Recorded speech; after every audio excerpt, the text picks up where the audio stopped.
आपण पाहत आहात निपाणी न्यूज, चौफेर घडामोडी।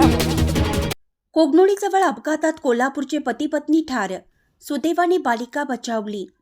पुणे बेंगळूर राष्ट्रीय महामार्गावर कोगनोळीजवळ भरधाव कारने रस्त्याच्या बाजूला उभ्या असलेल्या कंटेनर ट्रकला पाठीमागून धडक दिल्याने झालेल्या अपघातात कोल्हापूर येथील पती पत्नी ठार झाले, तर 1 वर्षाची बालिका गंभीर जखमी झाली। या घटनेची नोंद निपाणी ग्रामीण पोलिसात झाली आहे।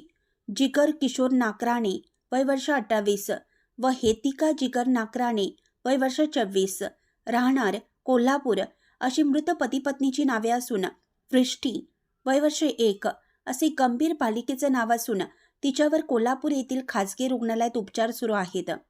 जिगर व त्यांच्या पत्नी हेतिका हे दोघे जण मुलगी वृष्टी हिच्या समवेत हुबळी येथे कारने गेले होते। येथून कोल्हापूर येथे परतत होते। दरम्यान त्यांची कार पुणे बेंगळूर राष्ट्रीय महामार्गावर कोगनोळी हद्दीत RTO कार्यालयासमोर आली असता कारची मागून कंटेनर ट्रकला जोरात धडक बसली।